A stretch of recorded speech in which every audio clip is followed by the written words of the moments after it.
ગુજરાતમાં ના માત્ર અમદાવાદ કે રાજકોટ પર હવે કચ્છમાં પણ પરસોત્તમ રૂપાલાના વિવાદિત નિવેદનના પડઘા પડ્યા છે। અબડાસાના માથોડા ગામે ચૂંટણી પ્રચાર દરમિયાન વિરોધ કરવામાં આવ્યો। કચ્છથી ભાજપના ઉમેદવાર વિનોદ ચાવડાનો વિરોધ થયો છે। ક્ષત્રિય સમાજના લોકોએ વિનોદ ચાવડાની કાર રોકી વિરોધ કર્યો છે।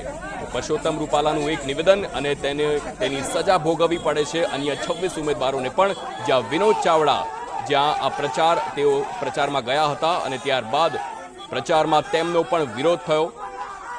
કચ્છના અબડાસાના દ્રશ્યો છે, જ્યાં વિનોદ ચાવડાના પ્રચારમાં તેમનો વિરોધ થયો, નારેબાજી થઈ, સૂત્રોચ્ચાર પણ કરવામાં આવ્યા। કચ્છના અબડાસાના આ દ્રશ્યો છે।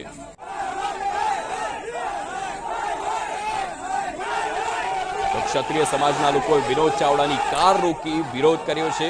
ક્ષત્રિય સમાજ કચ્છમાં પરસોત્તમ રૂપાલાના વિવાદિત નિવેદનના પડઘા કચ્છમાં પણ પડ્યા છે। રાજકોટ બાદ અમદાવાદ અને અમદાવાદ બાદ જામનગર અને ત્યારબાદ કચ્છમાં પણ પરસોત્તમ રૂપાલાના એક વિવાદિત નિવેદનના પડઘા। વિનોદ ચાવડા જ્યારે પ્રચાર પ્રસાર માટે આજે નીકળ્યા હતા, તેમની કાર રોકી સ્થાનિકોએ વિરોધ કર્યો। આ વિરોધ માત્ર એક જ વાતનો છે કે ભાજપ પરસોત્તમ રૂપાલાની ટિકિટ કેમ રદ નથી કરતી। સંવાદદાતા કચ્છથી જોડાઈ ગયા છે। જી જણાવશો, હાલ શું છે ત્યાંના દ્રશ્યો, કેવી છે સ્થિતિ?